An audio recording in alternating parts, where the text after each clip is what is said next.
images of women in the media where their bodies are portrayed as alcohol containers or beer bottles or video game consoles. I think that reads as women being there for other people's consumption, and it's dehumanizing. They're literally turned into objects. And so that's a major contributing factor, I think, in rape culture more broadly, which is essentially just a culture that condones and tolerates rape. I definitely internalized the idea that I was partially responsible, if not fully responsible, and that it's just that feeling of women who are told, you have to safeguard because you should be expecting something like that, so then you feel like you're the one who made the mistake, you're the one who messed up.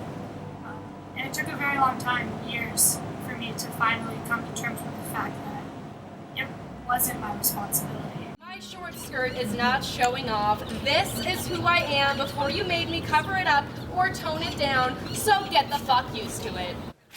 If you dress a certain way, hang out in a certain place of town, intake drugs, I mean, you're kind of asking for it. That kind of idea makes a person feel better. You shouldn't have been drinking so much, you shouldn't have worn that dress, why'd you get in the car with him? All it does is make the person who was victimized lose the power to heal, because you're telling them that in a way that they didn't deserve it, and it's just wrong. And it's not a Christian message, and it's not loving, and what it should be is loving. And so I find it to be sad and pathetic in a way that somebody could think such a complicated issue could be reduced to the length of a skirt. My short skirt is happiness. I can feel myself on the ground. I am here and I am hot. My short skirt is a liberation flag and the women's army. I declare these streets, any streets, my vagina streets. When the media does pick up stories about survivors or incidents of sexual assault, they only portray a certain kind of victim.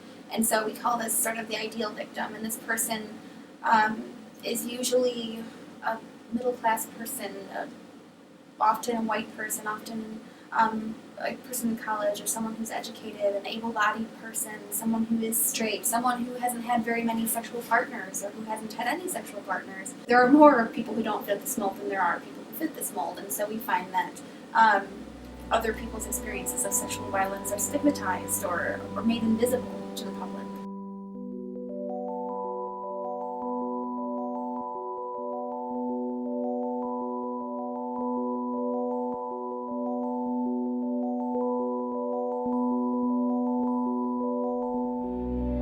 Victims are strong, that they deserve our help, not our judgment. There's so many, but half of rapes don't get reported, and that's tragic. People should feel okay coming forward about what has happened to them. In one fell swoop, I feel like I was generalizing that masculine folks can make change in a society that perpetuates a rape culture. I was pitting men against women by taking the stance that men can only be allies to a community, not part of that community. I am a survivor of sexual assault. And I am an active member of a society that values the ability to use sex as a way to effeminate, colonize, and assassinate those within our community. Kids who are 12, 13, they're old enough and smart enough to handle it. So they should be taught about the issues. They should be taught about the worth people have. And it's so taboo to talk about that I feel like once it happens to somebody, they don't know where to go. So I think it should be brought forward, talked openly about, talk about the effects it has on the victim, talk about the consequences it has for the perpetrator. Every day, through our actions, our thoughts, our speech, we can counteract violence in our culture. People who are witnessing this can make a huge difference. They can step up and they can intervene to interrupt the situation. They can tell the person who they think might be planning to hurt someone that wildcats, that doesn't represent the U of A, that we're all kids are better than that. It's also important just to take away the stigma. There's nothing wrong with you for having that happen. We also have to believe in our own power to be safe in ourselves, to resist violence when it comes to us, but to not be disempowered by that, to not be victimized by that, and to know that there's something that we all have that can't ever be taken from us, by anybody. It's like nobody can take your self-worth from you. Nobody can take your dignity from you.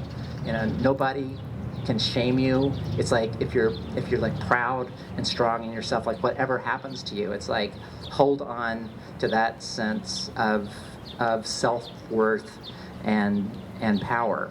That I think if we come to think of the night as a place that's never belonged to anybody else, but has always belonged to us, we don't have to take it back.